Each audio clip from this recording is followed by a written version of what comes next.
challenges posed by political uncertainties and socio-economic difficulties. Ako si Fidel Valdez Ramos ay mataimtim na nanunumpa na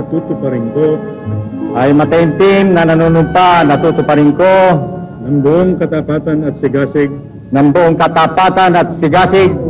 He said there would be no easy fixes, no easy answers, no easy tasks, no soft comforts. He said we must make some hard decisions, and sacrifices will be asked of every sector of society. The new leadership swiftly went to work. The President took bold steps in implementing reforms in the economy, in the development of energy, in environmental protection, in streamlining the bureaucracy, and established the conditions for peace and reconciliation to flourish. The close partnership the executive forged with the legislative branch resulted in the passage of many vital administration bills. Among these, Republic Act 7636, repealing RA 1700, or otherwise known as the Anti-Subversion Law. Pakiramdam ko nga, mas free ako. Because masasabi ko naman kahit anong gusto ko sabihin, kung ano opinion ko tungkol sa gobyerno, kung ano nangyayari. Hindi katulad dati na yung mga opinion ko sa akin lang. RA 7647, setting elections for the autonomous region of Muslim Mindanao. They need a separate election kasi iba yung problema nila doon, iba yung kailangan nila. Then sila ang makakasolve ng kanilang sariling problema. RA 7638, creating the Department of Energy. The creation of the Department of Energy, they are the one who is in charge of the planning for future expansion of the energy. RA 7648, or the Electric Power Crisis Act of 1993. Hindi makikita doon na kung ano talaga yung problema ng gobyerno regarding energy. Ngayon sila na rin mismo siguro ang gagawa ng paraan para ma-improve nila yung gagawing mga improvements sa mga katulad ng brownouts, ganyan. Isa sa malaking factor na pumitigil sa atin para umunlad yung bansa. RA 7653, creating the Central Monetary Authority. Well, I don't know. It has not been given a chance to work yet. So let us try to wait and see na lang. RA 7642, increasing the penalties for tax evaders. Karamihan ng tax evader, yung may mga kaya eh. Kami mahihirap eh. Takot kami dyan eh. RA 7171, increasing the excise tax on cigarettes and cigars. Ah, that's very nice. I love it. RA 7652, allowing the long-term lease of private lands by foreign investors. Tingin ko kailangan natin yan dahil we need more capital eh. Wala tayo ngayon dito sa loob sa Philippines. Today, President Ramos speaks again to the people through their duly elected representatives in Congress, opening in a joint session here at the Batasang, Pambansa in Diliman, Quezon City for the traditional State of the Nation address.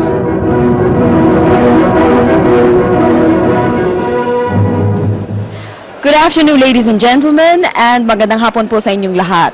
Welcome to the live coverage of the opening of the second regular session of the 9th Congress of the Philippines here at the Batasang Pambansa in Diliman, Quezon City.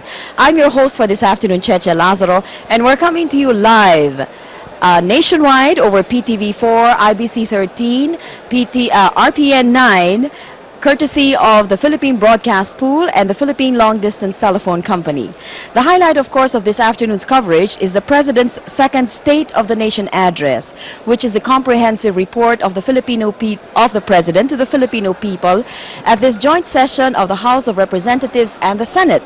Joining me today on the floor of the Session Hall of Congress, which you can see right behind me, are my colleagues in media, Ms. Cathy De Leon Villar of IBC 13 and Mr. Toby Brida of PTV4. Toby, can you tell us what's happening on the Congress floor at this time?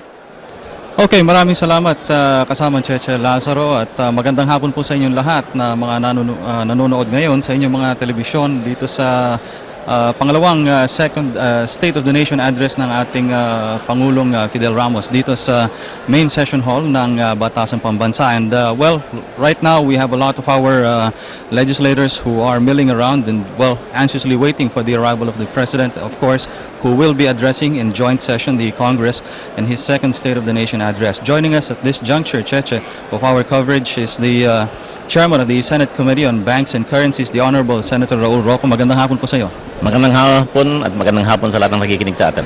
Senator, well, as we had said earlier, is anxiously waiting for the President, not because of his arrival here, but maybe Yes. because of the announcements and the key policy statements that he is going to be making. On your end, as Chairman of the Committee on Banks and Currencies, what would you expect the President to be saying today? There is one thing that he has transmitted, he has signaled, he will definitely say. It is the liberalization of the bank's entry. And then there is also the amendments to the general banking law. I think he will expect amendments so that to support the bagong central bank, we will have to modify the general banking laws. And other support legislation? One of them will be to liberalize the entry of the foreign banks. So long as they are participating in the Philippines under the Philippine laws, I don't see any problem. The other one is probably to equalize the opportunity of the Philippine owners. Right now, ang Filipino can own only 20%. Pero foreigner can own 30, maybe up to 40%. Masama naman siguro yun. We are the only ones discriminating against our own countrymen. Okay. So, Cheche, that's what's happening here from our end of the session hall of the Batasang Pambansa. The chairman of the Senate Committee on Banks and Currencies saying what he would expect the President to say today. Support legislation to the bagong Bangko Sentral ng Pilipinas. We'll turn you over to our friend Cathy De Leon Villar and find out what's happening at her end of the session hall. Well, good afternoon, Cheche and Toby, at magandang hapon po sa inyong lahat. Ako po si Catherine De Leon Villar na nasa kabilang panig po ng session hall ng House of Representatives upang ihatid sa inyong iba't ibang mga kaganapan na may patungkol po sa second State of the Nation address ng Pangulong Fidel V. Ramos sa unang regular ng pinagsamang sesyon ng Senado at ng Kongreso. Well, surprisingly, it hasn't rained this afternoon as in the previous days. It seemed like the weather has been very cooperative with today's momentous event. And from my end, I could see that a lot of people have been filling in this part of the session hall, composed mainly of the highest officials of the land. And speaking of one of the highest officials of the land, I'd like to get the expectations of Majority Floor Leader Ronaldo Zamora. He's with me right now. Good afternoon, sir. Good afternoon, Kathy. Sir, I'd like to ask you, what do you expect to hear from the President in his State of the Nation address this afternoon? I think the President will concentrate on the economy, that's for sure. And possibly just as important will be the social and the political requirements of the country, especially in regard to crime. I think that's a concern of many people, and I'm certain the President will give a lot of thought to these two issues. Well, I'm sure that when the President makes his SONA address, he's going to ask for the cooperation of both the Senate and the Congress. Do you have any idea on what it's going to be? Of course, he's going to ask that, and naturally, and in accordance with what we have been doing the past year, we will try to give as much cooperation as we can. I think he may ask for cooperation on a number of issues. That may be a little more difficult, for instance, taxes, but these are things that we have an open mind about, and we are prepared to deal with that subject as it comes. Okay, so maybe later on we can have a word or two with you again, sir, so that we can find out if your expectations have been met. Yes, I'll wait for that. Thank you. Thank you very much. There you have it, Majority Floor Leader Ronaldo Zamora. At this point, let me now turn you back to Cheche. Thank you, Cathy and Toby. As you can see, there are a lot of expectations about this afternoon State of the Nation address. Whether those expectations will be fulfilled or not, we will find out in a few minutes. We'll be joining Cathy and Toby again later in the broadcast as they report from the Congress session floor. And before this afternoon session gets underway at 4 p.m. Today, as we have told you already, we are witnessing the 9th Philippine Congress under the Third Republic. You know, the history of our bicameral Congress goes back to the first Congress in 1946, and that went up to 1949. The terms of our Congress correspond roughly with the terms of our presidents.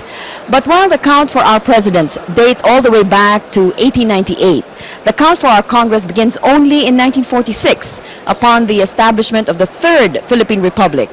during the intervening years, which were called the First and Second Philippine Republics.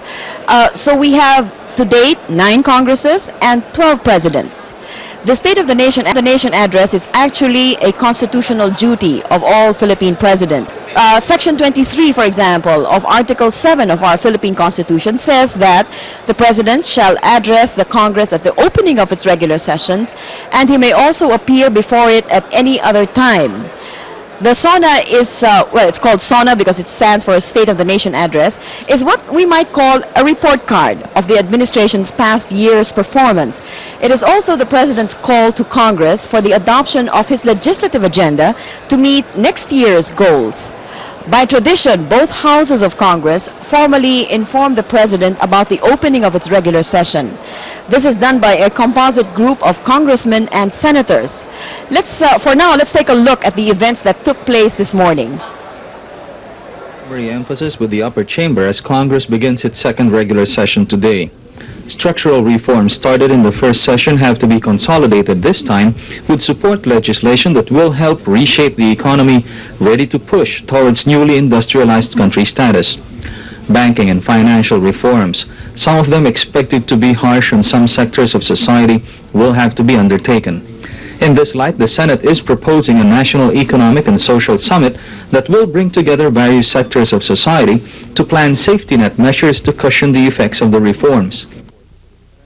Allowing market forces to determine a stable and competitive rate for the peso against international currencies, trimming down the spiraling interest rates, and bridging the fiscal gap are among the key economic items that the Chamber will try to resolve in its second regular session.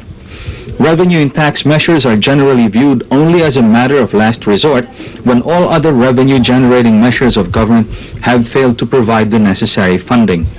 If taxes are to be imposed, however, the Chamber will entertain only those that will not exacerbate the condition of the already overburdened masses. In peace and order, the Chamber is expected to pass within 2 weeks the bill reimposing the death penalty for heinous crimes. And on the energy sector, measures are underway to streamline the country's power agencies for more effective and efficient generation and service delivery. All right, that's what was happening this morning. And for those of us who are not too familiar with Congress, we often wonder how laws are enacted. The video you just saw was taken this morning when the Senate held their first session. For example, in 1992 alone, there was a total of 1,282 bills filed. And we get to read in the papers all about these bills. Speaking about the bills, as you can see on our monitors earlier, we had pictures of the President who has just arrived at the Batasang complex. In a few minutes, we will be seeing the President make his entrance into the hall. Now, going back to the pieces of legislation that we were talking about, oftentimes we read in the newspapers about how legislation is now being discussed in the conference committee or has passed second reading or even third reading.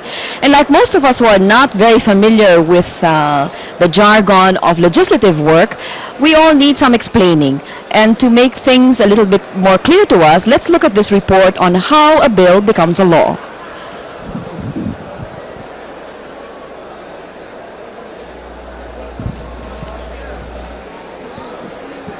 All right, I think perhaps we should put that on for a few more minutes because the President indeed has arrived.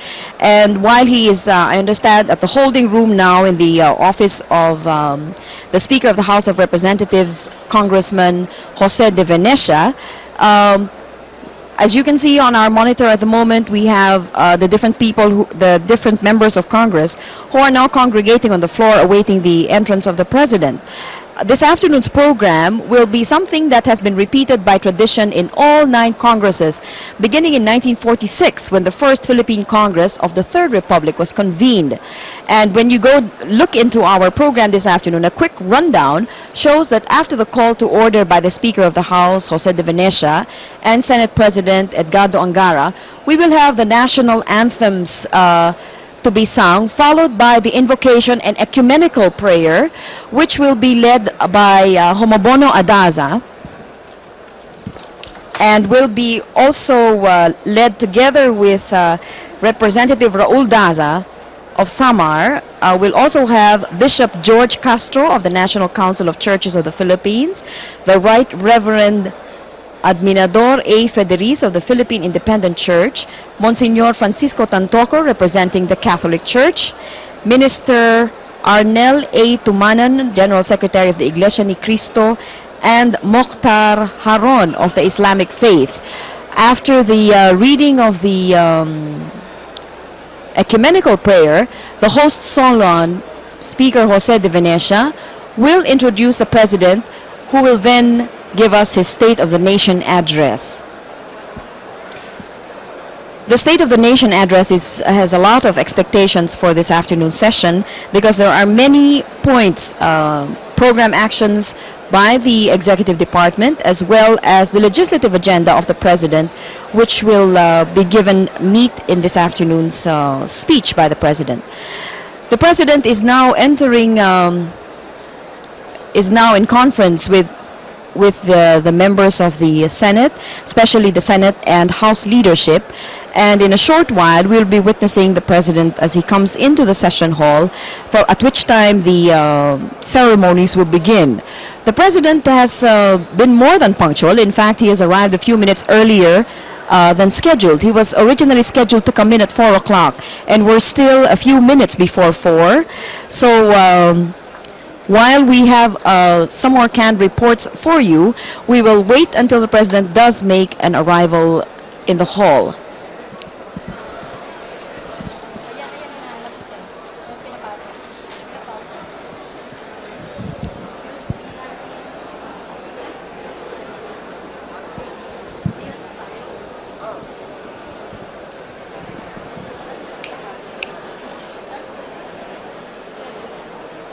As far as the work of Congress has been, after a year, the House of Representatives has reported that it has enacted a total of 19 bills into law, and the lower house filed a total of 9,750 bills. That's a number of bills which are now in the various stages of legislative processing. Some of the measures passed by the House include the amendment of the Labor Code by providing retirement pay to qualified private sector employees in the absence of a retirement plan in the private companies. The House also passed the act appropriating 10 billion pesos for the Mount Pinatubo calamity. It also passed House Bill 02581, creating the Legislative Executive Development Advisory Council. The House also enacted into law House Bill 03695, introducing modifications into the Tariff and Customs Code relative to the physical examination of imported articles. Relatively, it also passed House Bill 04502, which seeks to strengthen the Bureau of Customs. Of course, there were also the other measures mentioned earlier, which included the excise taxes for tobacco products, the creation of the Central Monetary Authority, the increase of the penalties for tax evasion, the elections for the ARMM, and the other vital administrative measures that Congress approved during the past year. The Senate, of course, also has its share of different measures that it has passed. But today, as we have seen in various reports in the press and in media, the Senate and the House are expecting a new set of legislative priorities which the President is going to present. Oftentimes in the past, it has been said that this Congress, including the House of Representatives and the Senate, has been a cooperative Congress, and some have criticized it as being overly cooperative. But I think the President is going to emphasize in his speech this afternoon the need for that cooperative effort to move this country forward.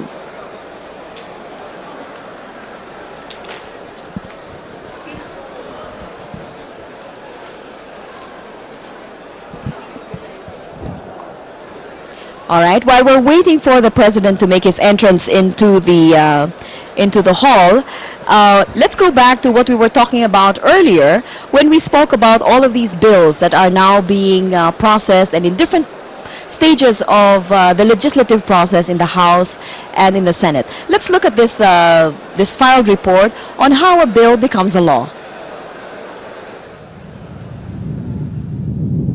The legislative process flowchart follows the same pattern in both houses of Congress. In the House of Representatives, and in the Senate. Proposed legislation or bills are filed in the respective chambers. After filing, the bill goes into first reading, where it is assigned a number, title, and authorship, and then referred to the proper committee. The next step, committee hearings. This is where the bill is approved without amendments, and then consolidated into the committee report. After this, the bill is routed for the Committee on Rules. Next, the bill goes into second reading. Here, it is read and debated by the House of Representatives or the Senate as a whole. It is at this stage where the bill undergoes intense scrutiny. Amendments are then made on the bill by either individual congressmen or senators, or by the committees. After all disagreements have been fleshed out, the bill is said to have passed on second reading. On third reading, copies of the bill are distributed to all senators or congressmen, printed in what is called its final form. A roll call vote is called, and then the bill is said to have passed the third reading. The House bill or the Senate bill is then sent to the Conference Committee, which is composed of a mixture of members of both houses. In the Conference Committee, House and Senate bills dealing on the same subject are integrated and a compromise version is prepared.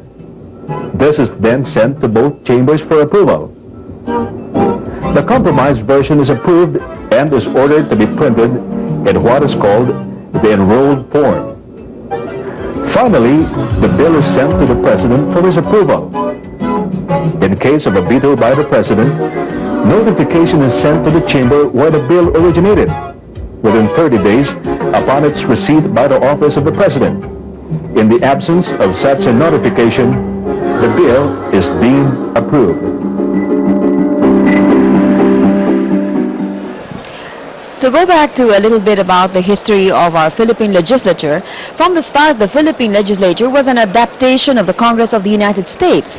It was bicameral in nature, meaning two houses, the upper and the lower house.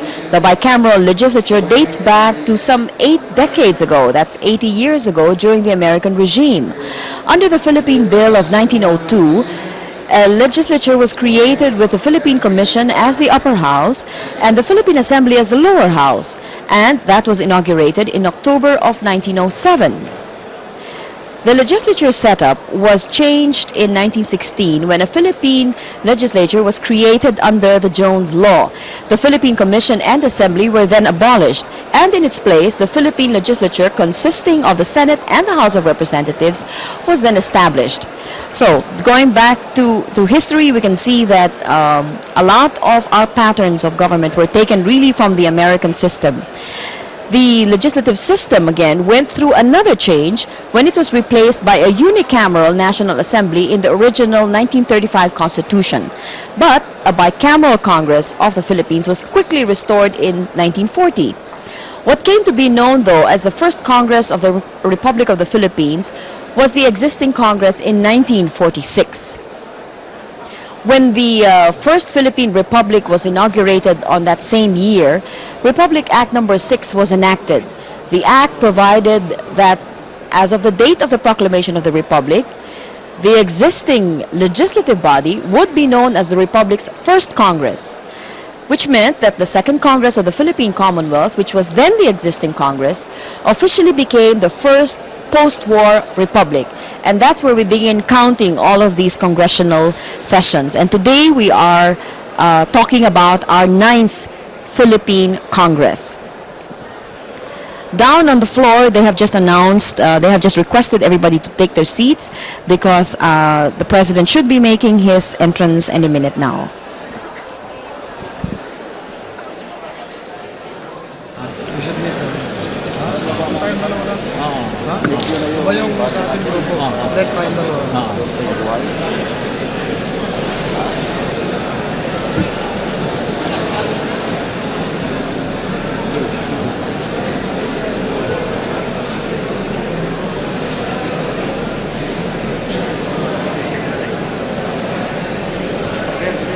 Edgardo Angara, and House of Representatives Speaker Jose de Venecia, who are leaders of both houses in this joint session.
We can go down to Toby. There's Nebrita.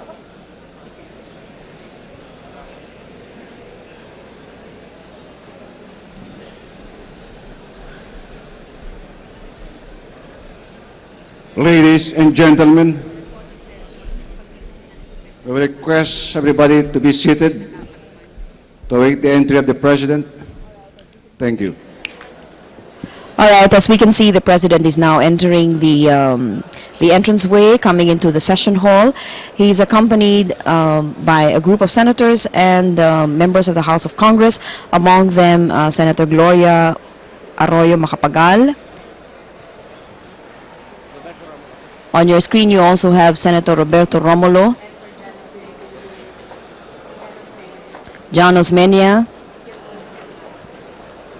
Ladies and gentlemen, the President of the Republic of the Philippines, His Excellency Fidel B. Ramos.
On the part of the Senate, the joint session is called to order. On the part of the House, the joint session is called to order. May I request everyone to rise for the singing of the Philippine National Anthem by the House Chorale.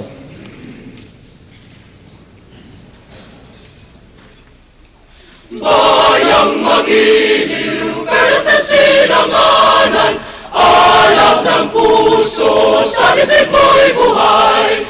Lupang hinirang, duyan ka ng magiting, sa manlulupig, di ka pasisingil. Sa dagat at bundok, sa simoy at sa langit ng dakap, may dilagang tula at awit sa paglayang minamahal. Ang kislap ng watawat mo'y tagumpay na nagdinigdig. Ang bituin at araw niya kailan pa may magdidilim. Lupa ng araw ng walating pagsinta, buhay ay langit sa piling mo. Aming higaya na pa may mga api ang mamatay na dahil sa'yo.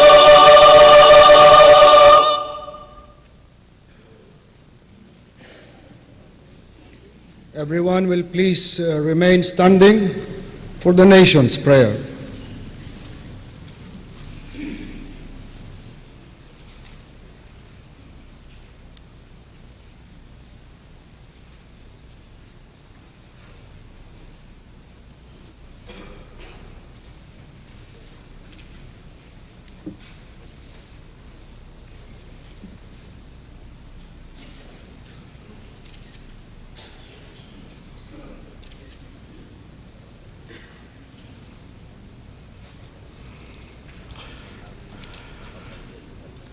Ama naming makapangyarihan sa lahat, pinupuri at pinasasalamatan ka namin sa pagtitipong ito at sa lahat ng aming naisakatuparan sa aming panunungkulan sa ngalan ninyo nitong taong nakaraan.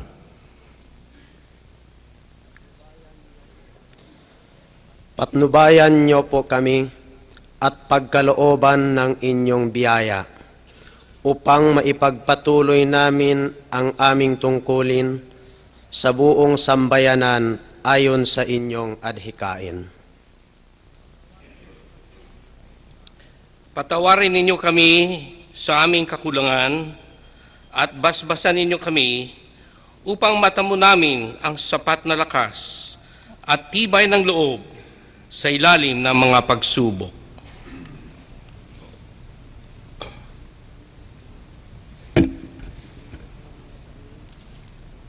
Ilayo po ninyo kami sa tukso, sa kasakiman at sa pagtataguyod ng pansariling kapakanan lamang, bagkus pagkalooban po ninyo kami ng sapat na pag-ibig sa aming mga puso at sa aming kapwa, upang pag-ibayuhin namin ang kapakanan ng sambayanan sa lahat ng oras, lalong-lalo na ang aming mga kapatid na naapi at nagdarahop.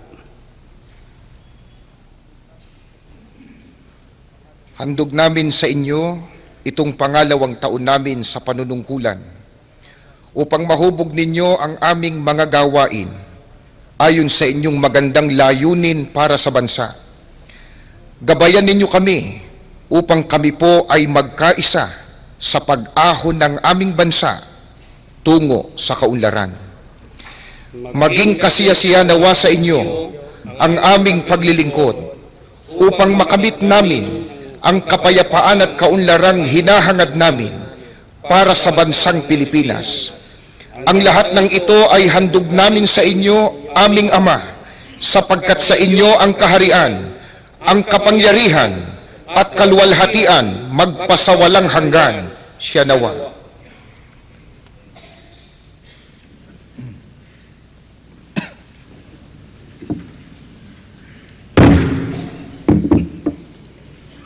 Ladies and gentlemen, the President of the Republic of the Philippines, His Excellency Fidel V. Ramos.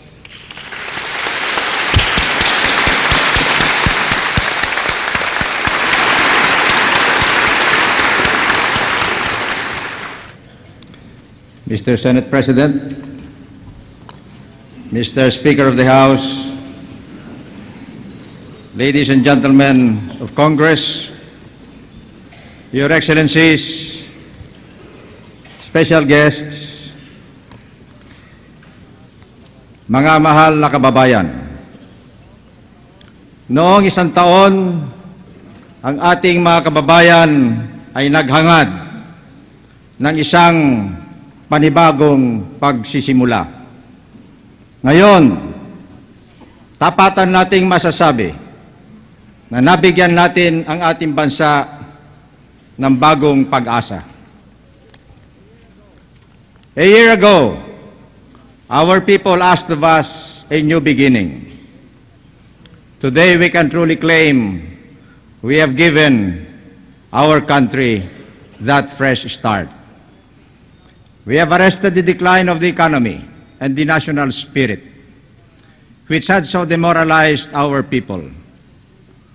We are concluding a just and honorable peace with the military rebels, the insurgents, and the southern secessionists.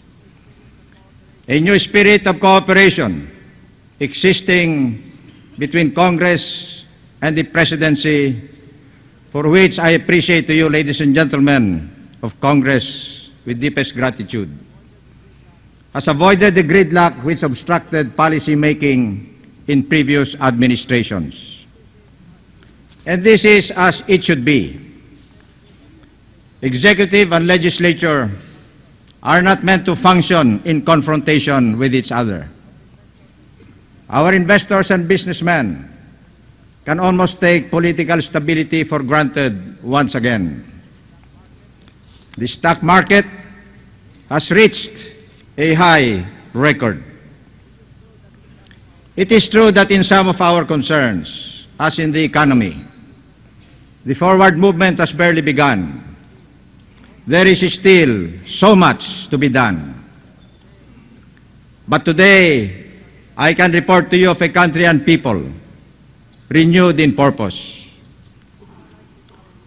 Analyzing our situation in April, the World Bank noted the Philippines now faces its best prospect for sustained development in almost 2 decades. A window of opportunity exists for the new government. This optimism about our prospects is not unusual. It is shared by many, here and abroad. But a window of opportunity is only that, a momentary opening, which can close sooner than we expect. Ladies and gentlemen of Congress, I invite you to join me in taking advantage of this opportunity and to seize the decisive moment together. This is the challenge to leadership. Everywhere the old politics is in disfavor because it has failed to respond to the transformations taking place in the world. We must learn new ways of looking at the world. We need new answers to our problems. In this spirit, we offer a strategic framework for Philippine development. Modernization in our time requires the guidance and direction of a stable and resolute government. Compare the Philippine state with the East Asian dragons. The East Asian states are able to assert their country's strategic interests because they are relatively free from the influence of pressure groups. The Philippine state in the past had been unable to act consistently in the national interest because it could not resist the importunings of oligarchic groups, and the economy had been governed largely by politics instead of markets. Because of this experience, we now know that development cannot take place in our country unless we put our house in order. And this to me means accomplishing 3 things. 1, restoring political and civic stability. 2, opening the economy, dismantling monopolies and cartels, injurious to the public interests, and leveling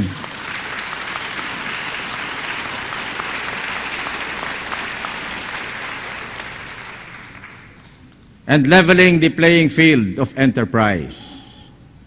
3, addressing the problem of corruption and criminality.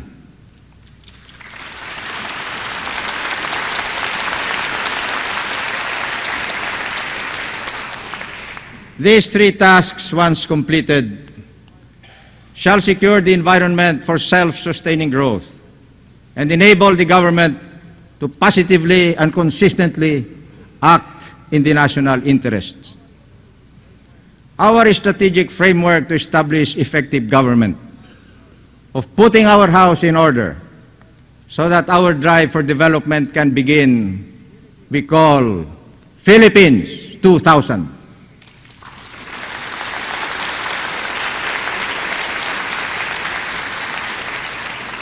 Philippines 2000 has 2 components.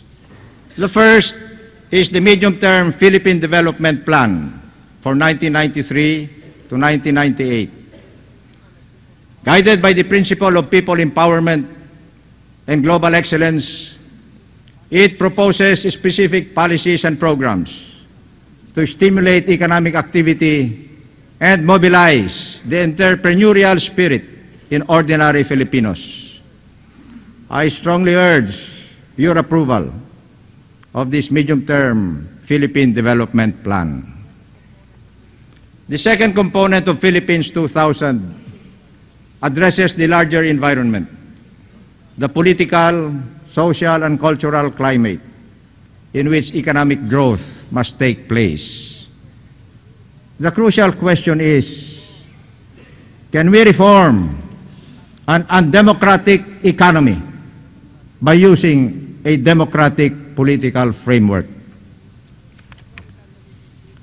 Authoritarianism is the way to economic power and higher living standards for our East Asian neighbors.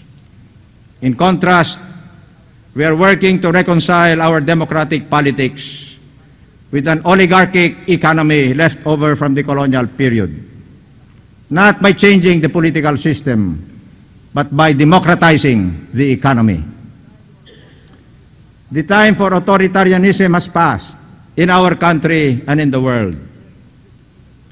Instead of the discipline of command, we must invoke the self-discipline of civic responsibility.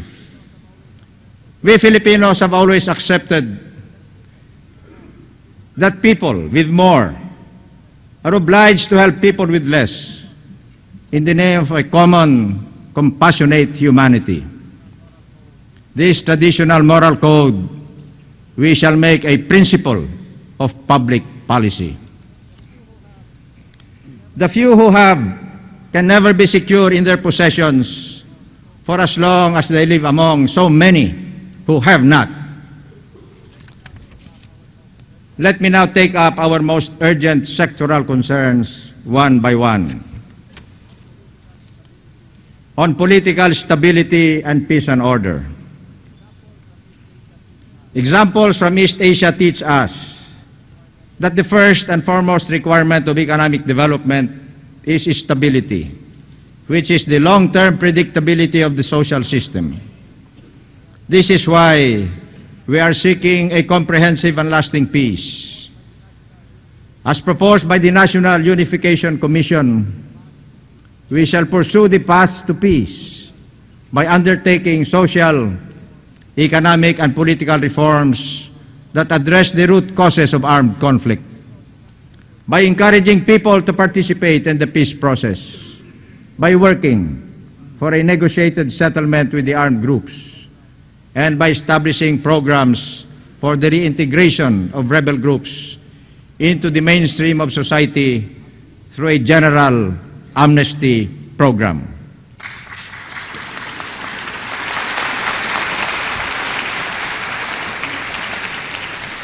At the same time, let us effect the modernization of our armed forces.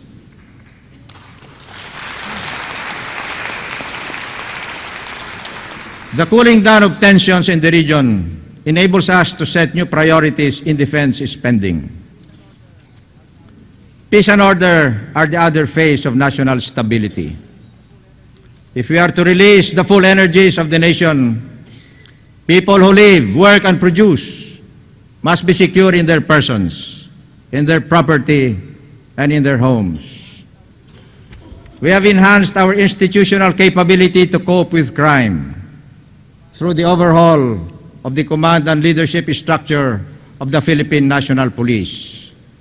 To this end, I propose that the PNP law, RA 6975, be amended to correct its many weaknesses. We will dismantle the private armies that remain. We will not allow any more criminal brotherhoods, as in Kalawan, to exist.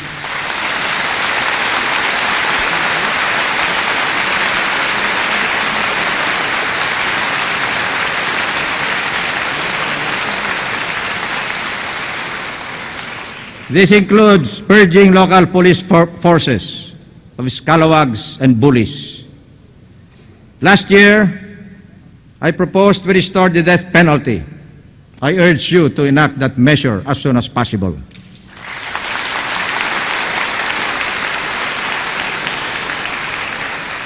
We must show determination to prevent any reversions to barbarism. In particular, I see the merit of bringing the anti-crime effort to the level of the barangay and the neighborhood by evolving new forms of collaboration between citizens and law enforcers. This way, we can steadily constrict the space where crime can operate. The challenge is clear. Crime can only come under full control when criminals, in or out of government, know we are going to catch them, convict them, and jail them.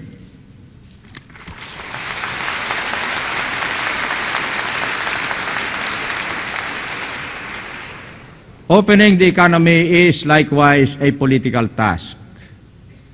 In order to level the field of competition, we need to dismantle the structure of protectionism and controls and restructure the monopolies and cartels that operate against public interest.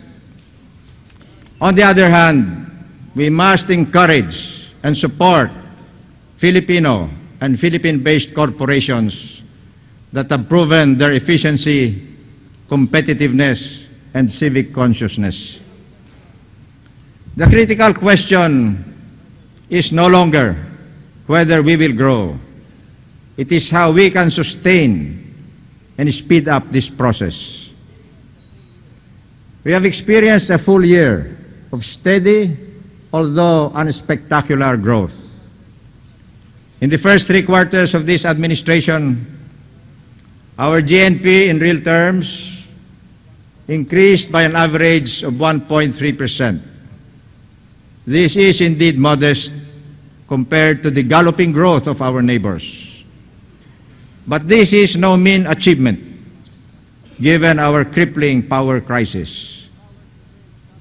You gave me powers to break some of the barriers that prolong the crisis. We, in turn, plowed through the maze of regulations and opened the gate. Today, new plants are operating, and others are under construction. The economy will soon have the power needed for growth. The power crisis is on its way to resolution because of the united actions of Congress and the executive branch. This is where our strength lies, in unity of purpose and harmony of actions. But this alone will not be sufficient for the economy to be strong and resilient for global competition. We therefore also have introduced reforms to structure the system in favor of efficiency away from protecting the inefficient. We will continue policies of sound monetary management and containment of public sector deficits to ensure that private enterprise will invest, expand production, generate employment, and realize fair returns, particularly for exporters. As the power crisis eases, and as we carry out structural reforms, the economy should accelerate. The indicators are increasingly hopeful, such as inflation went down to 6.7% and interest rates declined to 10.2% in June. The foreign exchange rate is at a level that spurs exports. Gross international reserves were at an all-time high of $6.7 billion early this year. Investments registered with the Board of Investments grew by 111% in the first semester compared to the first semester of 1992. But against this, we must admit these undeniable shortcomings. Revenues of the national government have fallen short of our goals. Expenditures in public investment fell short of programmed levels. Unemployment and underemployment have been reduced only minimally. So what must we do so reforms will result in a robust and expanded economy? First and foremost, we must not relent in our campaign to level the field of business competition. Global competitiveness must begin at home.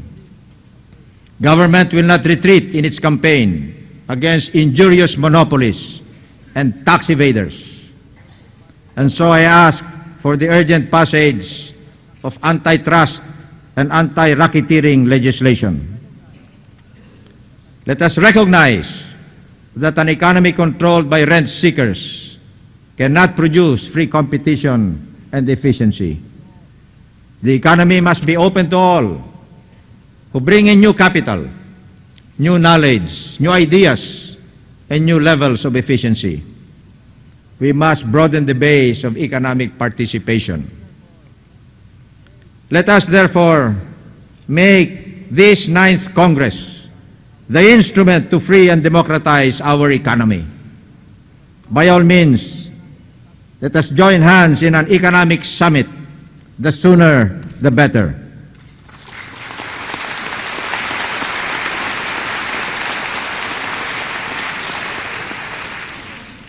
The independent Central Monetary Authority assures us of a new regime of price stability.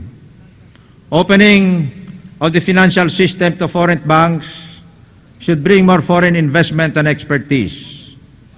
We have substantially recovered from the balance of payments crisis in the mid-80s. The 1992 commercial bank structuring package largely put to rest our problem on commercial debt. This year, we re-entered the international capital market. Our 2 bond issues have been oversubscribed, confirming our credit worthiness and international confidence in our future. But we must be prudent in availing of such credits. Instead, we should turn more to grants, concessional credits, and long-term loans. This will help fund our development projects. In response to recent reports on a supposed change in debt policy, let me state very clearly that it is in our national interest to maintain our current policy. Let us not risk curtailment of credit flows and cut the lifeline of business and commerce. I will soon submit to you, ladies and gentlemen of Congress, our proposed budget for 1994, detailing how we intend to finance our development plan. Our spending plan clearly states our priorities and how to do more with less. We will put the highest priority in those activities that pay the most dividends in productivity and growth. And we must resist the usual temptation to spend merely on what is popular just to win votes. The 1994 budget should be approved by Congress well before Christmas 1993, well before the lights go on again at that time.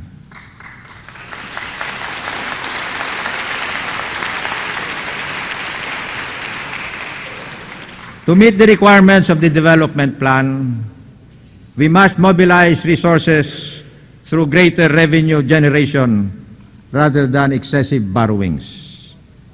We have to increase revenues to cover current shortfalls and fund public expenditures.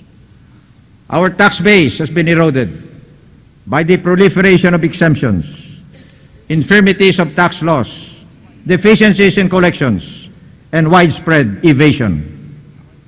Tax exemptions, while well-meant, are often abused by the undeserving. The revenues lost from the exemptions have escalated from 3.3 billion pesos in 1986 to 25 billion pesos in 1992, or two-thirds of the capital budget of the national government for 1993. This amount does not even include exemptions which have not been monitored. So let us review existing exemption laws and replace them for those deserving beneficiaries with direct budget support so that the whole system will be transparent, accountable, and manageable. We also have to cure infirmities in tax laws, such as deductions for married couples with joint incomes. In your last session, this Congress passed laws to strengthen the enforcement powers of our revenue agencies. For this, I am truly grateful. And so I have ordered both Commissioners of Internal Revenue and of Customs to use these powers to go relentlessly after evaders, smugglers, and dishonest collectors.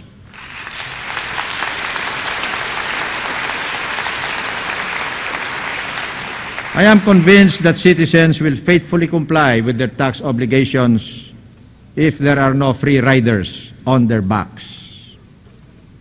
But because of existing contractual obligations, the payoff from tax reforms may not be sufficient to finance the needs of development. I therefore ask the support of Congress for a new revenue package for urgent enactment. This will widen the tax base and rationalize the existing structure. Reforms in tax administration must aim to achieve simplicity, uniformity, and efficiency. This is the best way to arrest the present epidemic of tax avoidance and evasion. Growth cannot take place without some sacrifice from every one of us. But let us agree that the tax burden must fall heaviest on those who can best bear it. But we must not tax at levels that will become a drag on the economy. Consequently, I also ask your help to tap other public funds in special and trust accounts, such as those of the Philippine Tourism Authority and the duty-free shop, and make this available for our budget program.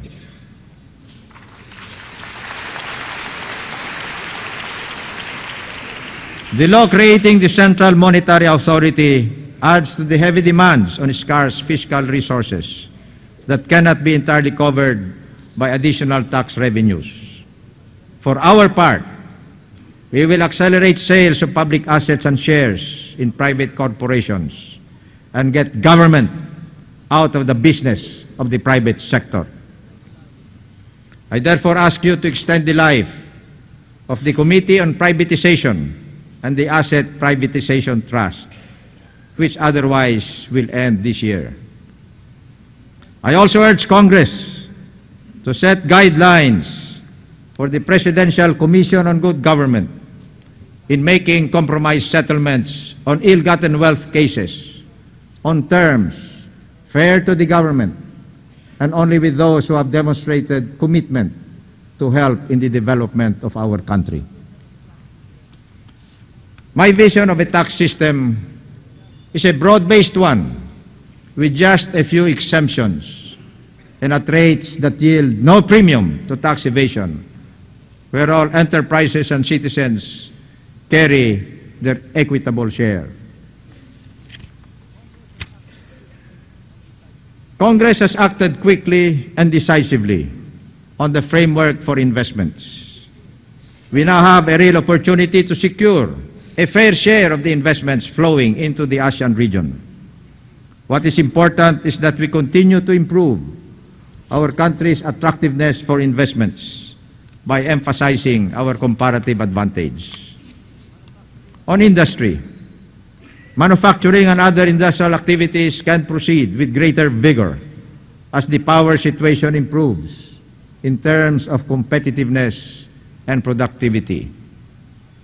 We will champion exports as the key to sustainable economic growth, and we will redouble our efforts to disperse industries to the countryside with emphasis on the small and medium enterprises.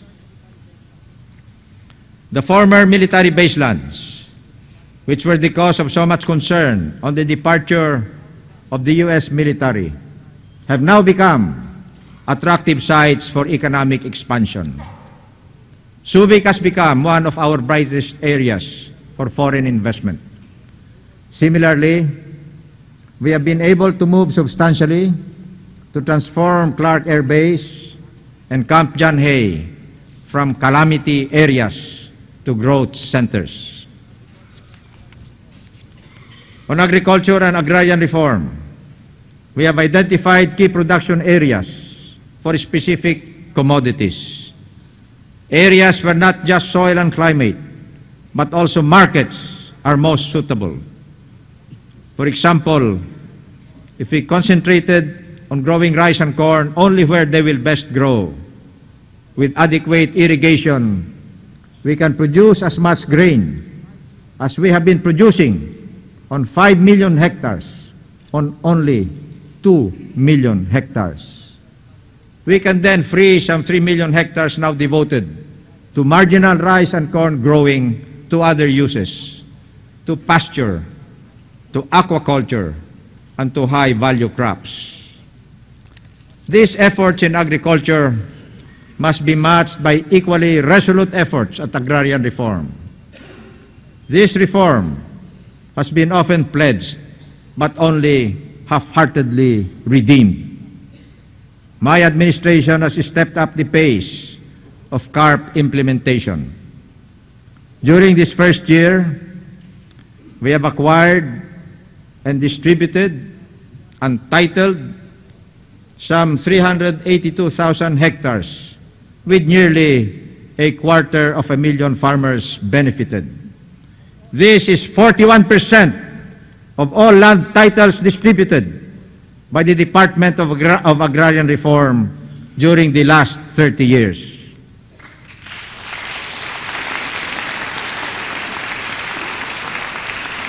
But you and I know that agrarian reform is more than just the redistribution of land. We have therefore taken decisive steps also to ensure that the land remains productive for farmers. We increased agricultural support services and livelihood assistance to CARP beneficiaries. We encouraged them to organize cooperatives and to take advantage of economies of scale to enhance their productivity. Last year, we launched 257 agrarian reform communities, or ARCs, or ARCs, nationwide, with at least one in each congressional district in the countryside, where farmer beneficiaries can better feel the impact of localized support services in terms of higher incomes. Our goal is to have 1,000 of these ARCs of progress by 1998. This is not enough, however, for the kind of rural transformation that we seek. We have to conserve agricultural lands. That is why our tax package includes a land conversion tax.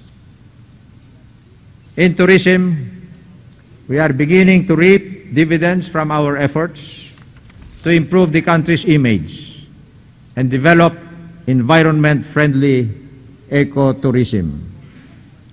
Tourist arrivals reached 1.15 million in 1992, up by nearly 200,000 compared to 1991. This generated tourist receipts of some $1.7 billion, an increase of 30.6% over the previous years. Tourism arrangements made with our Asian neighbors and new tourism estate development will boost our earnings from this source.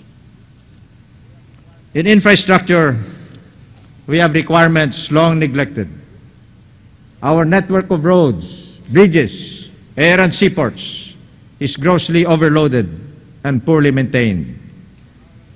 Since the funding for our infrastructure needs are immense, I propose the amendment of the Build, Operate and Transfer Law to encourage greater participation from private capital. Such participation must now be motivated by risk-reward for efficiency and without the guarantee of government. In energy, the dark time is almost over.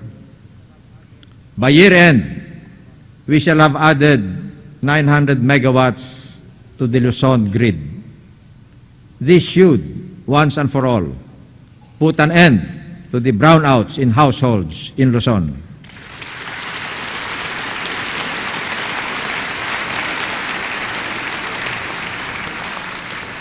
By the second half of 1994, we shall have reliable power service for industry. In the Visayas, power has been adequate and projects are ongoing to be sure that no deficiencies occur. In Mindanao, the National Power Corporation has just announced the complete restoration of power normalcy effective today.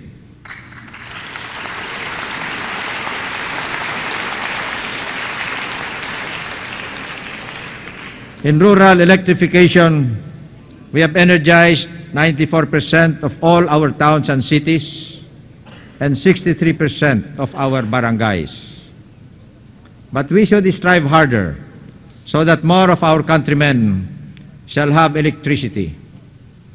There are bills in Congress which we support to strengthen the NEA to enable it to carry out its mission better. We continue to develop geothermal energy, a competitively priced, indigenous, and environment-friendly option. PNOC's additional plants between now and 1998 will increase baseload geothermal capacity by 150%. More geothermal resources must be found. We therefore urge Congress to enact the geothermal bill to encourage more exploration. Our development program in power indeed is designed to provide comprehensively for our industrial future. On environment, in the past, many nations, ours included, tried to attain wealth by withdrawing from their ecological capital. We are now paying dearly to restore what we took out of our forests in the past. So while we still can, we must seek growth that does not exploit our country's natural wealth. Thus, we strongly uphold our commitment to the Rio Declaration and Agenda 21, which is the global blueprint for sustainable development. Over the past year, we banned logging in virgin forests and restricted harvesting to second growth timber. We continue to pursue a no-nonsense campaign against illegal loggers.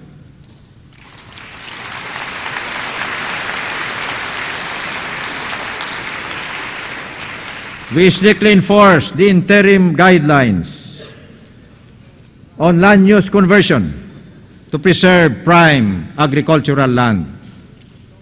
We initiated the use of low lead and sulfur-free gasoline. And we closed down Smoky Mountain while providing alternative livelihood options for its residents.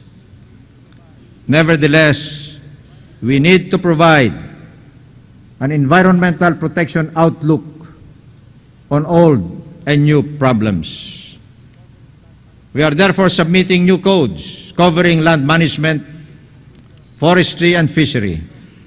In addition, we need laws to improve solid waste management and to set up a nationwide potable water program for our communities. On the quality of government, a bureaucracy that is mission-driven and manned by well-motivated and innovative workforce provides the foundation upon which we can pursue our goals vigorously. This is a critical requirement for securing our environment for development. A civil service, honest and efficient, to facilitate the workings of the free market. One of my first moves was to issue Memorandum Order Number 27, ordering all departments and agencies to eliminate duplication of functions, achieve greater cost effectiveness, and rechannel resources to priority projects. But our efforts have been hampered by multiple barriers to change, which are, ironically, engraved in the civil service law. Although it was not so intended, the civil service law sometimes acts as a brake on efforts at reform. It is time we address this issue together. Give me the authority to reorganize the bureaucracy, and I assure you that we shall achieve the kind of organization required for efficient, effective, and quality administration.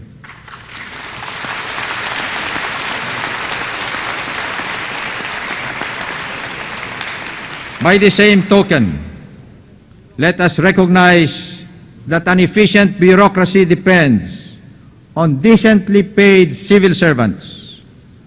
I ask Congress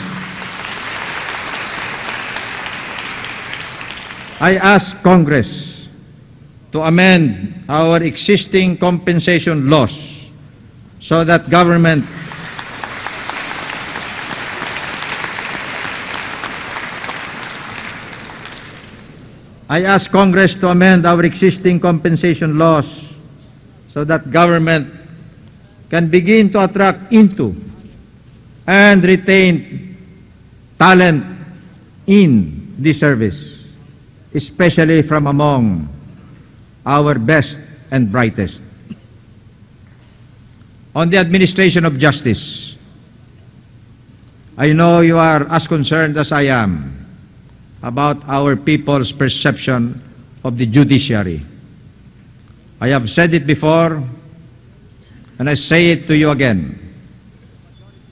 I have no doubt the majority of our judges are as honest, hardworking, and dedicated as they have solemnly sworn to be. But we cannot permit the erosion of people's faith in the judiciary, which is the indispensable third pillar in our democratic system of government.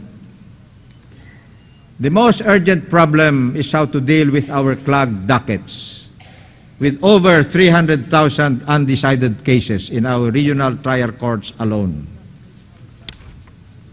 And so instead of just blaming our judges for the delay, let us find practical ways of helping them along.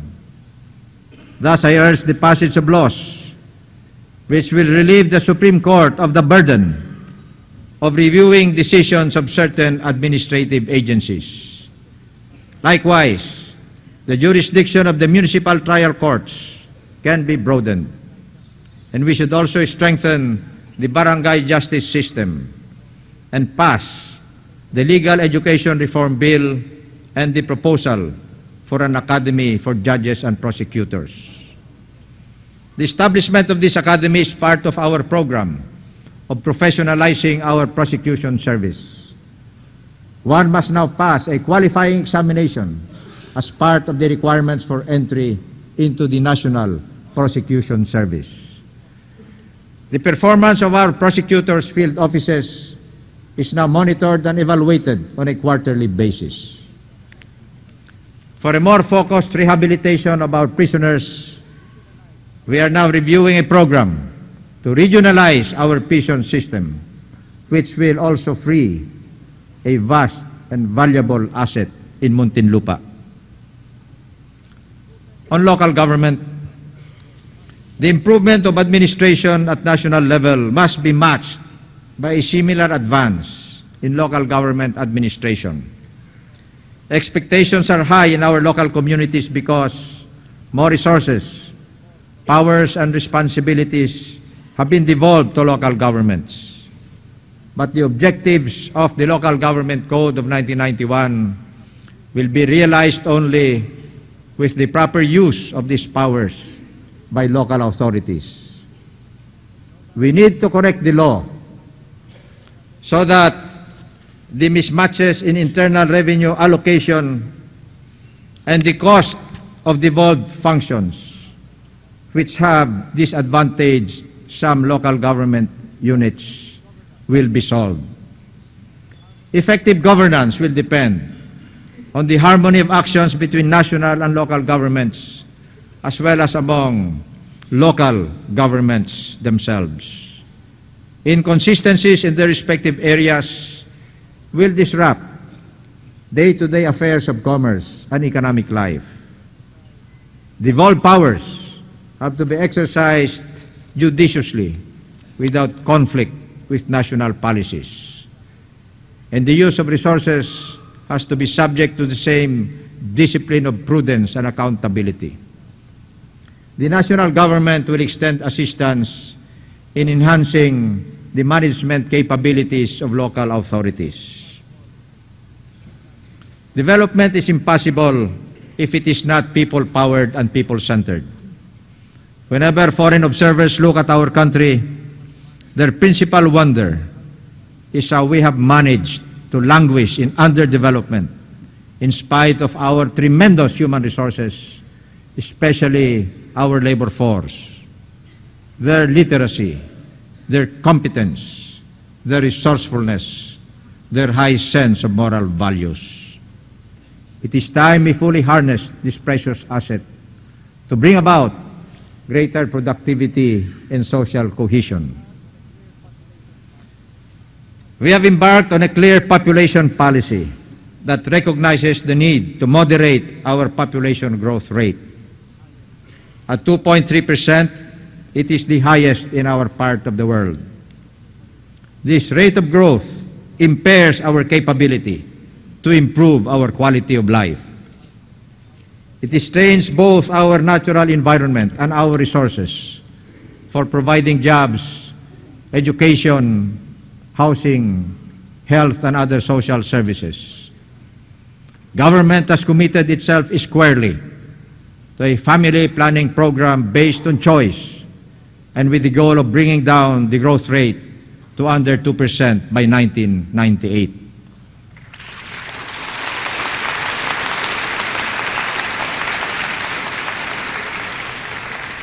For this, education and advocacy are our principal tools. And we look to partnership with the private sector and non-government organizations in reaching out to our people. We must achieve an appropriate growth and distribution of our population consistent with sustainable development. We must reduce and eventually reverse migration into cities and uplands, and thereby check the congestion in our major urban centers and environmental degradation in our uplands.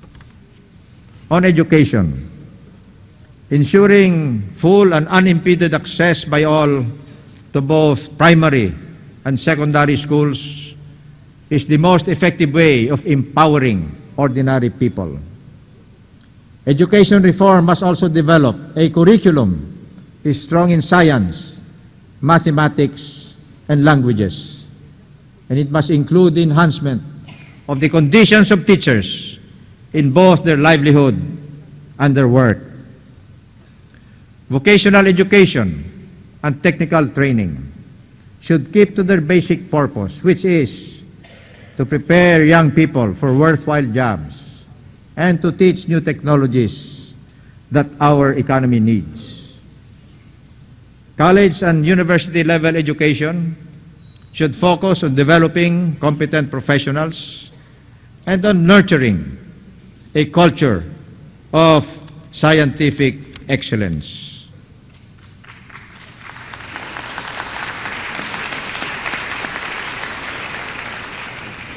We will expand the public sector or the public school network to the rural barangays, which are still without public elementary schools, and all municipalities is still without any high school, public or private. All this require fundamental reorientation of our values and a continuing review of our education and training policies. Of all government public services, we have reason to be proud of our national health care program.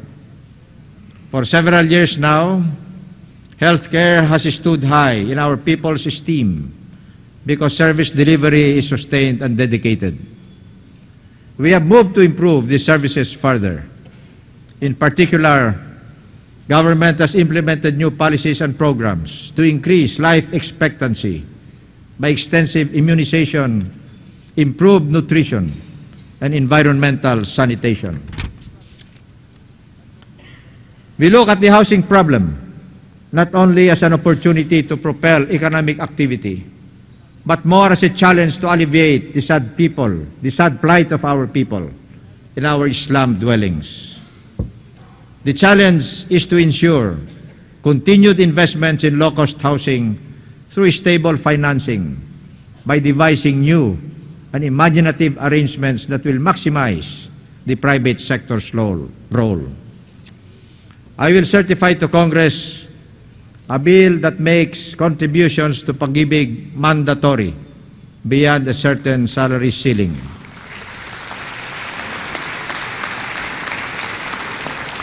And taps other sources for socialized housing.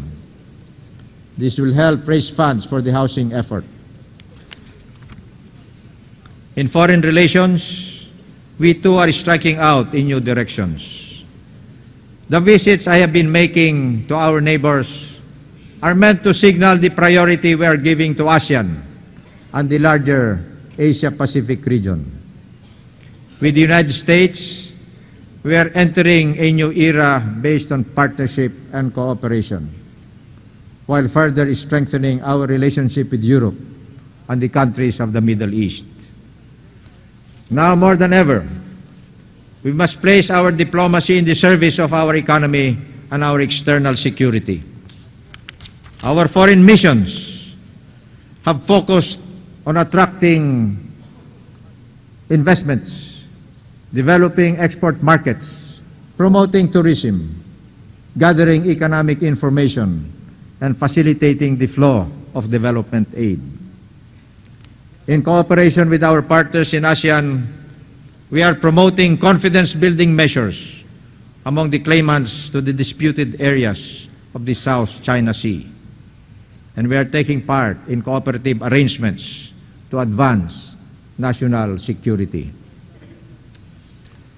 In addition to our preferential trade arrangements, we in ASEAN have also come together to give our 6 countries the economic weight, the cultural variety, the talent pool, the technological resilience, and the attractiveness to investors that we need to become a major player in the world.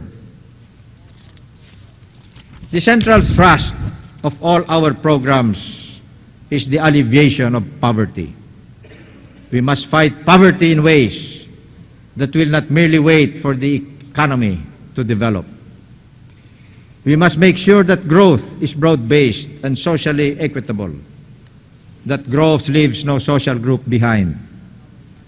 Particularly vulnerable are our marginalized sectors, subsistence farmers and agricultural workers, marginal fishermen, cultural communities, the elderly, the disabled, the street children, the urban underclass of unskilled workers, squatters and their families.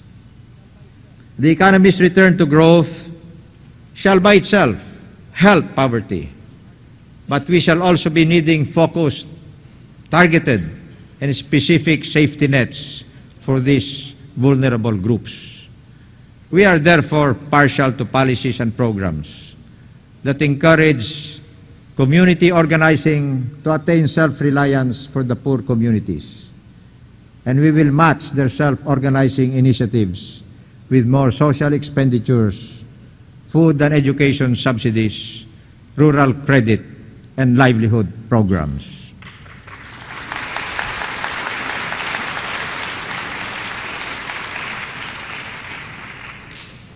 All of this we should do. We cannot leave our poor to wait for the benefits from economic growth to trickle down to where they are. Ladies and gentlemen of Congress, in closing, let me declare that I do believe we have started creating the conditions for self-sustaining growth. We can end once and for all, by our cooperative efforts, the cycles of boom and bust which have characterized our economic performance. But this much we must realize. Reform will not come easy. Some reforms may bring difficult adjustments and even hardships before they do any good. The most we can do is to ensure that reforms hurt least our most vulnerable social groups. The ultimate truth is that we cannot afford to fail in our venture of reform and development. The consequences of failure will be grave. Radical insurgency should never flare up all over again. These last 18 years, it has already cost us 40,000 dead. The roots of Philippine rebellion lie deeply buried in the poverty, inequality, and injustice of our social system, in the inefficiency, corruption, indifference, and arrogance of those in power. Again and again, the violence of rebellion has broken out in leftist insurgencies, military mutinies, and separatist movements. We cannot keep using force and violence to suppress these outbreaks. We must try to recognize the root causes so that we can apply lasting solutions. To do that, we must understand how far rebels are motivated by people's frustrations over their inability to break through the barriers and patterns of oligarchic power that control their lives. Only then can we redress, once and for all, the imbalance in national society between the few who are rich and the many who are poor. Only then can we make economic growth meaningful to the masses of our people. We are at a critical hour in our life as a nation. Depending on how we act, our country shall either prosper or falter.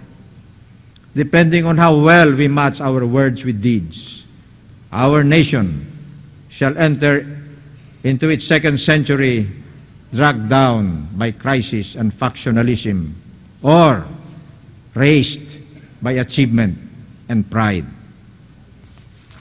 Our history teaches us that the exercise of power must be guided by principle. For power exercised without principle is ruthless, and principle without the exercise of power cannot move our nation forward.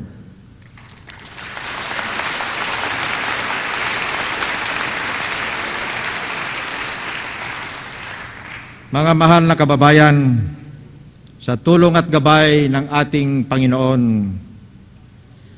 magsimula na tayong kumilos upang harapin ang dakilang kapalaran na ating inaasam. Invoking God's blessings, let us move forward and fulfill our destiny. Mabuhay ang Philippines 2000!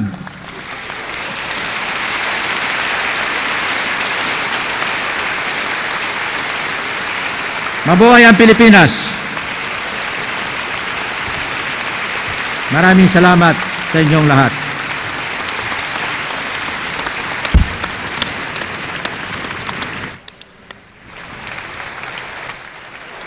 That concludes the second State of the Nation address of His Excellency President Fidel V. Ramos. For a bit of trivia, the speech started at 4:15 this afternoon and it's about 5 o'clock. So the speech lasted for 45 minutes and the President was interrupted 26 times during the recitation of his speech at certain points with very popular statements like the statement about dismantling monopolies and dismantling private armies. Also, another item which caused a lot of applause was the statement by the President that there will be no more brownouts by December. And also his announcement that as of today, Mindanao has gone back to the normalcy of its power supply. The final statement of the President, which included a statement on Philippines 2000, was received very well by tonight's audience when they applauded heartily to his Mabuhay ang Philippines 2000. As a recap of the President's speech this afternoon, we have noted that the President, in his introduction, noted the following items: that we have arrested the decline of the economy and the national spirit, that we are concluding a just and honorable peace. He also said that the new spirit of cooperation between Congress and the Presidency has avoided the gridlock that has obstructed policy making in previous administrations, for which he's very grateful. A fourth point the President also made was that he acknowledged that in the area of the economy, the forward movement has barely begun and that the state of the economy is not all that good. While citing the economic indicators that have showed some progress, he pointed to the inflation rate as having come down to 6.7%, the interest rates having come down from 20 to 10.2% in June, and the foreign exchange being at a level that spurs exports. He also cited that the gross international reserves were at an all-time high of $6.7 billion earlier this year. Investments, he noted, with the BOI grew by 111%. However, against that backdrop, he also stated that there are economic shortcomings which are not lost to him. Some of these are the revenues of national government have fallen short, and the expenditures in public investments have also fallen short of programmed levels. Unemployment and underemployment have been reduced only minimally, but he took time to state that the World Bank has made an observation that the Philippines now faces its best prospect for sustained development after almost 2 decades. And the World Bank statement calls it a window of opportunity which exists for the new government. The President said that to seize the moment, we need to do 2 things. First of all, to put our house in order by accomplishing 3 major objectives. The first of which is the restoration of political and civil stability, the opening of the economy by dismantling monopolies and cartels, and leveling the playing field of enterprise so that more players can come into the field of competition. He also said that we must address the problem of corruption and criminality. Taking to task the objectives of the common vision, which he identifies as Philippines 2000, he says that Philippines 2000 has 2 components. One is the Medium-Term Philippine Development Plan for 1993 up to 1998, which should be guided by the principle of people empowerment. And he also cited global excellence as another quality of Philippines 2000. Secondly, he felt that the larger environment, meaning the political, the social, and cultural climate, should be improved. The President presented a legislative agenda which was greeted here with various reactions, and we'll take to the floor to find out how they feel about that. Thank you, Toby. Joining me at this point is Senator Rodolfo Biazuan. Sir, how did you find the speech of the President this afternoon? I was expecting 3 major areas that would be touched, no? The first would be actually the economic programs. Second would be the political stability program. And the third one would be these social justice programs. And I think all of them had been touched, except that I think that there are certain things that had been touched that must be further defined. For example, in the revenue generations program or taxation, we must define very well that this should be socialized in the concept, meaning we should get more from those who have more and probably give to those who have less. Did the President mention anything in his speech that would be relevant to any of your plans in Congress? Actually, he did a lot. Remember, I am a member of the National Unification Commission and also the chairman of the Peace, Unification and Reconciliation Committee in the Senate, and also the chairman of the Urban Development, Housing and Resettlement. That's why I was very interested when he was trying to explain the measures he would take to answer the shelter program, the shelter needs. And definitely I was interested in his political stability program, such as pursuing the peace process and also dismantling the private armies. Well, thank you very much, sir, for sharing with us your views, and we hope that we're going to have much more from the Senate this year. Thank you very much. There you have it, Senator Rodolfo Biazon. Let me now turn you back to Toby. Okay, maraming salamat, Kathy. Sa pagkakataong ito naman ay makakapanayam natin ang Chairman ng Senate Committee on Foreign Affairs, the Honorable Senator Blas Ople. Senator, let's start with your particular interest area here, foreign policy. 2 points that the President mentioned here, the resolution of the China Sea conflict and also stronger bilateral relations with the ASEAN. Well, I think the President has set very meaningful goals in foreign policy. As you know, as Chairman of Foreign Affairs in the Senate, early on I laid down a policy of bipartisanship, bipartisan cooperation based on full consultations. And these are approaches the Senate will be able to support. We know that we don't have the requisite air and naval power at this time to patrol our skies, to defend our shores and to uphold our sovereignty. But in combination with others, our friends in the ASEAN, the Philippines has taken the lead in endowing this economic grouping with a security dimension. I believe that we can best promote our national security through these multilateral cooperative undertakings. Okay, Senator, also another point that the President raised there was the economic summit. You authored that resolution over the weekend, in fact, with the Senators' workshops in Tagaytay City. Yes, I'm glad that the President has responded. And in the Senate, as the principal proponent of this economic and social summit, we will be ready to await word from the President on how precisely this should be organized so that we can make our contribution.